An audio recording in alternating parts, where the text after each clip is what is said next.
Alright, and ito yung sinasabi natin, surrender to the divine, mga kapiksi, because the answers you need are coming. Ito yung mga answered prayers, guys, no? Yung mga sagot sa mga dasal nyo, guys, talagang dinudulog, dinidinig ni universe, guys, no? And talagang paliliguan kayo ng mga blessings at mga pagpapala, guys, no, ngayong panahon na to. So, imagine niyo ito yung mga blessings na pinagdadasal nyo mula sa taas, mula sa langit, and ibubuhos yan dito sa mga cups nyo, dito sa lupa, guys, no? So, maging handa kayo. Ibig sabihin lang nito, guys, maging handa kayo sa pagtanggap ng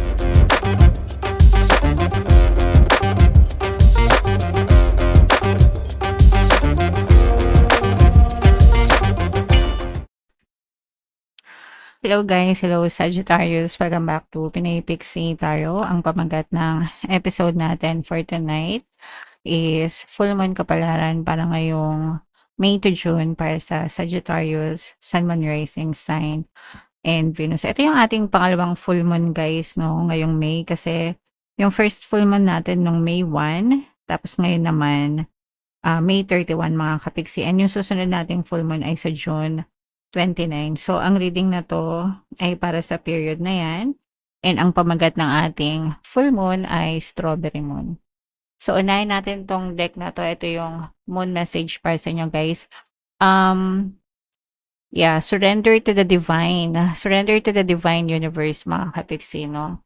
To God, surrender to the divine creator, guys, no? We can only do so much dun sa part natin. Of course, hard work, pagiging positive, pero believe the rest to the heaven, mga kapiksi.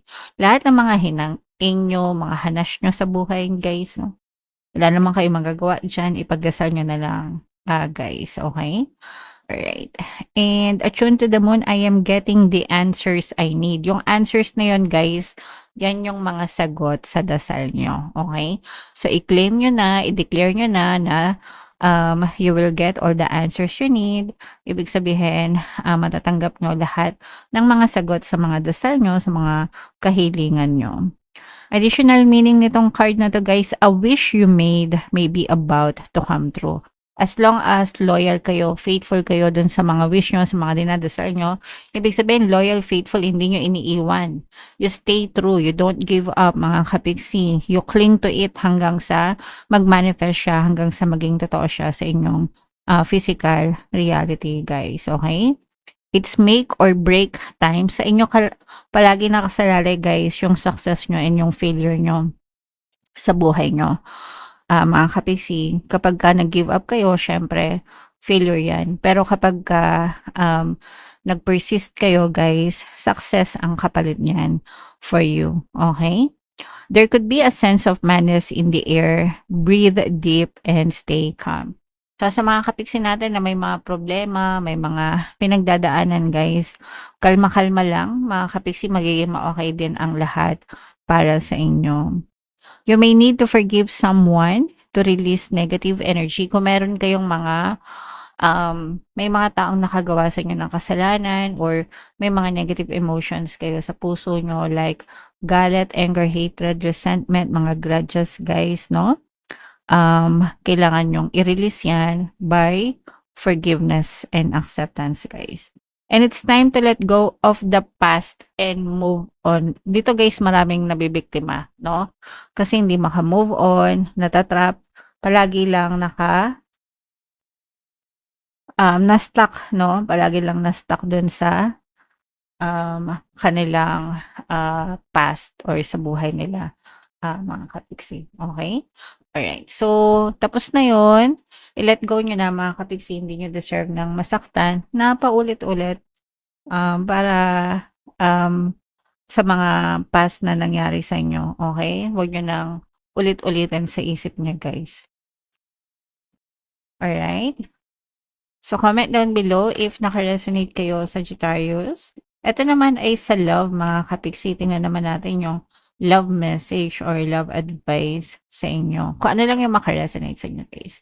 Kung wala siyang time sa'yo, hindi kanya priority. Ibig sabihin, priority niya kung ano yung binibigyan niya ng oras niya. So, kung trabaho yung priority niya. But it doesn't mean na hindi nila kayong mahal, no? ibig sabihin lang nun, meron siyang ibang inuuna kaysa sa inyo. Kasi yung iba diyan guys, lalo na yung mga malaking insecurity sa buhay, hindi lang agad i-text, hindi lang agad tawagan, kasi busy yung mga person nila. Kung ano-ano na agad yung iniisip, naku hindi siya nagre-reply, ang tagal niya mag-reply, baka may mahal na siyang iba, baka may kasama siya. 'Di ba? So, alam niyo 'yun, gumagawa kayo ng sariling problema guys 'no. Again, hindi ibig sabihin nun na hindi nila kayo mahal, iba lang yung priority nila. So, kailangan niyo lang mag-usap mga ka-pixie, okey? Huwag kayong masyadong madrama, gumagawa kayo ng ikasasakit ng ulo niyo. Hindi kinokontrol ang pag-ibig, baka nasasakal mo na siya, isa pa 'to guys 'no. Yung iba gusto kinokontrol yung mga person nila, maging sunod-sunuran, sa kanila. Mga kapiks, hindi gano'n guys, they have their own free will the same way as meron kayong sarili niyong free will mga kapiks. Baka nasosobrahan na ikaw sa pag-control sa person mo, baka nasasakal mo na siya. Kapagka gano'n guys, lalong magpupumiglas yan kasi hindi yan makakahinga sa inyo. 'Di ba 'pag sinakal mo yung isang tao, hindi yun nakakahinga? Gano'n din, same din sa, figurative, speech or speaking ng ating mga person. So, huwag niyong sakalin mga kapiksi, lalo lang yan, magpupumiglas palayo sa inyo. Wag mong sisihin ang iyong sarili. In fact guys, wag kayong magsisihan lalo na kung tapos na yung nangyari. Kasi kapag nagsisihan pa kayo, lalo niyo lang pinapalala yung mga problema niyo sa relasyon guys, okey?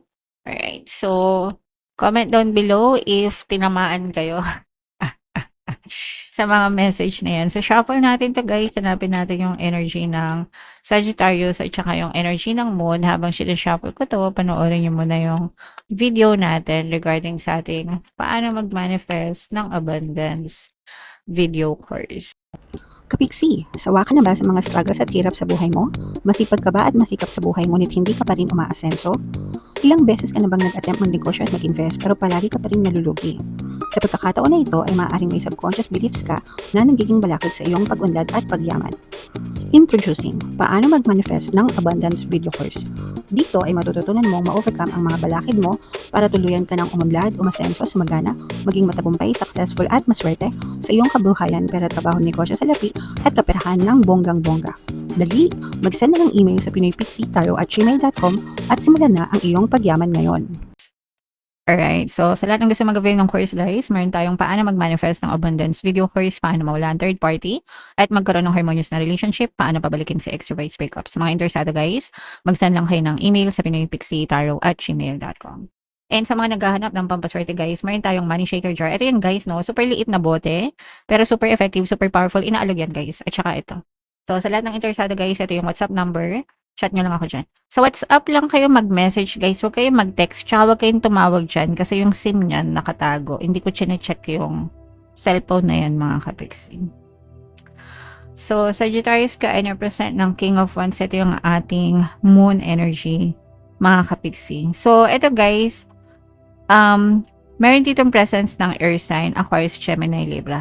Merong babalik na opportunity sa inyo guys. Ito yung mga pinalampas nyo dati and maaring bumalik ito sa inyo, mga kapiksi, para bigyan ulit kayo ng chance na gawin nyo ito. So kung gusto nyo pa rin itong gawin mga kapiksi, kunwari negosyo, kunwari dati gusto mo mag-business pero hindi mo nagawa, lumampas siya, tas ngayon parang kumakatok na naman, may negosyo na naman na kumakatok sa'yo. So if that's what you want, mga kapiksi, planuhin mo and take action. Kasi kapag nawala na ito, hindi na ito babalik mga kapiksi. Parang, or pwedeng hindi mo alam kung kailan ulit babalik. Kunwari, gusto mo mag-abroad, may opportunity sa'yo dati, pinalampas mo, ngayon meron na namang opportunity. Kapag hindi ka umaksyon ngayon guys, hindi mo na naman alam kung kailan ulit ito mangyayari sa'yo.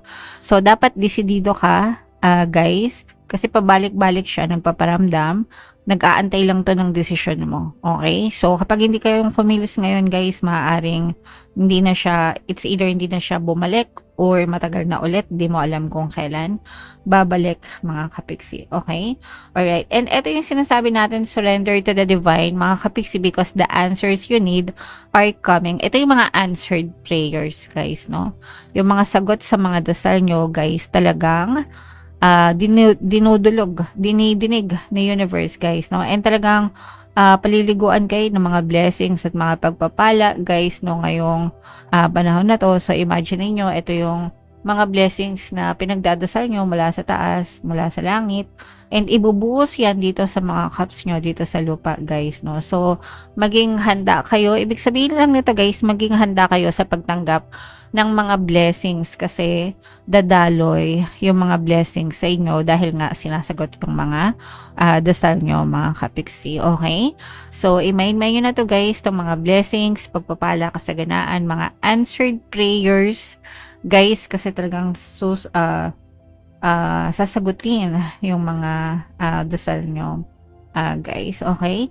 And eto naman, guys, kung meron kayong mga hidwaan sa pamilya, nagiging maayos yung pamilya nyo, nafi-fix yung family relationship. Yung iba maaari din magkaroon ng reunion, guys, kung meron kayong mga family reunion, although baka kasi may okasyon, baka merong magba-birthday, or baka merong ganap sa family, kaya magkakaroon ng celebration, magkakaroon ng reunion. And for some of you, guys, nafi-fix talaga yung mga family issues. So kung merong away sa pagitan ng magkakapatid or nanay-tatay, issue nyo sa parents nyo, ganyan. So naaayos, mga kapiksi, nag-heal. Alright? So what else? Tingnan pa natin, guys. Ito, guys, nakikita natin yung mga bunga ng mga sakripisyo nyo, talagang